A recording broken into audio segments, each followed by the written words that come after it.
एक बूढ़ी माँ की दर्द भरी कहानी। 3 साल हो चुके थे बेटे को अपना घर छोड़कर विदेश में बसे हुए। इन 3 सालों में बूढ़ी माँ और भी ज्यादा बूढ़ी हो गई थी। 75 वर्ष की उम्र में सुलोचना देवी की याददाश्त काफी कमजोर होती जा रही थी। उन्हें रोजमर्रा की चीजें याद न रहती, लेकिन जो उन्हें याद रहता था वह था उनका बेटा। दिन हो या रात, एक पल भी ऐसा ना होता जब उन्हें अपने बेटे की याद न आती। दूसरी तरफ बेटा था जो साल भर में एक आध बार अपने माँ को फोन कर लिया करता और 1-2 मिनट से ज्यादा कभी बात नहीं किया करता। फिर भी एक बूढ़ी माँ टकटकी लगाए अपने बेटे का इंतजार करती रहती। एक दिन विदेश से बेटे का फोन आया। हेलो हेलो, सुन रही हो ना माँ? अनिल बोल रहा हूँ, तुम्हारा बेटा। कैसी हो माँ? मैं ठीक हूँ बेटा, तुम और बहू, मेरा पोता कैसा है? माँ ने पूछा। सब अच्छे हैं माँ, अगले हफ्ते गांव आ रहा हूँ माँ तुम्हें लेने। अब हम सब एक साथ ही लंदन में रहेंगे माँ, तुम्हारी बहू कह रही थी माँ को यहाँ पर लेकर आओ, बेचारी अकेली परेशान होती होगी। बेटे ने कहा। माँ की बूढ़ी सूखी आंसुओं से भीग गईं। उसके कमजोर शरीर के नस नस में खुशी की लहर दौड़ गई। बेटे और बहू अपने प्रति प्रेम देखकर माँ का मन खुशी से भर गया। बेटे ने आगे कहा, माँ तैयार रहना। माँ, मुझे ज्यादा दिन छुट्टी नहीं है। इस जिस से जितने पैसे लेने हैं लेकर रखना। अब तक मैं प्रॉपर्टी डीलर से बात कर लेता हूँ घर के लिए। माँ ने पूछा। हाँ माँ, गांव का घर हमें बेच देना पड़ेगा। अब हम सब में ही रहने हैं और वहाँ पर घर रखने का मतलब नहीं, माँ ने कहा। बुढ़ापे की वजह से ठीक से चलने में असक्षम माँ ने पूरे मोहल्ले में घूम घूम कर अपनी इस खुशखबरी को सबको सुनाया। सभी को खुशी हुई।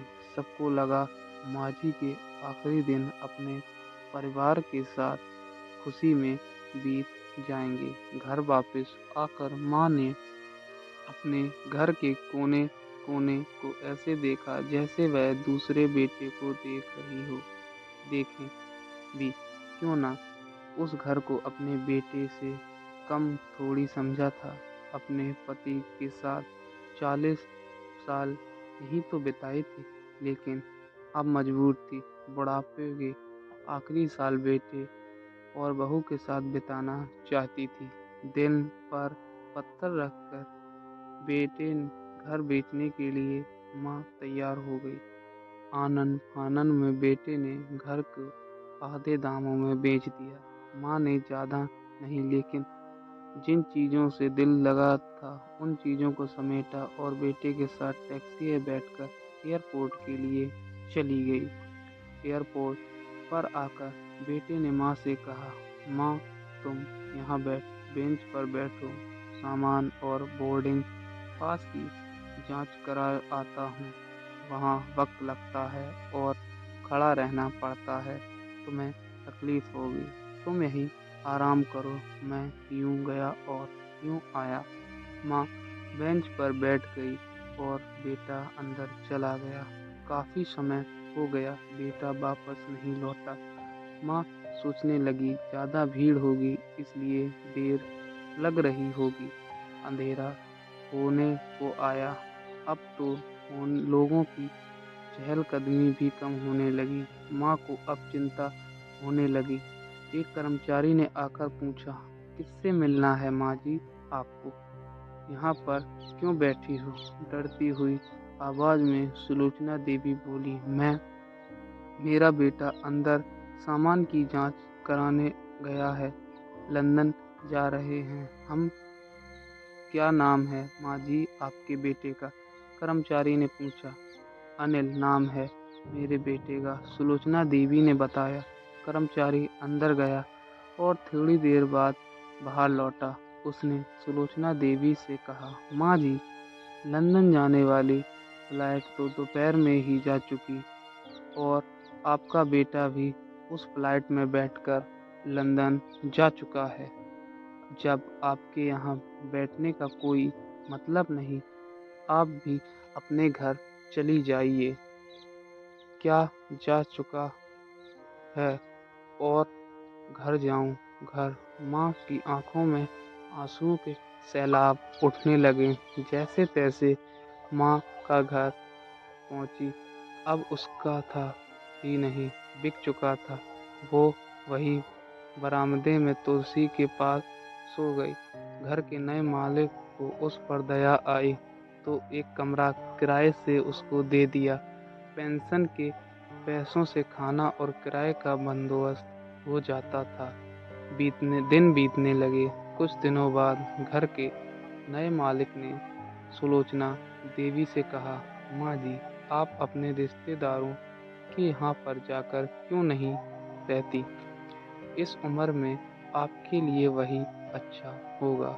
अच्छा तो होगा, लेकिन मेरा बेटा वापस आया तो उसका ख्याल कौन रखेगा? मेरा बेटा बहुत भोला है, उसने अपना ख्याल रखना बिल्कुल नहीं आता।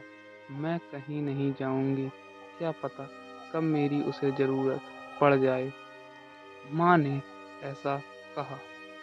दोस्तों, सच बता रही हूँ, माँ की ऐसी बातें सुनकर मेरी आंखों में आंसू आ गए। किसी ने सच ही कहा है, पूत कपूत हो सकता है, लेकिन माता कभी भी कुमाता नहीं होती। दोस्तों, आप सभी से हाथ जोड़कर विनती करता हूँ, अपने माता पिता की जितनी हो सके सेवा करना।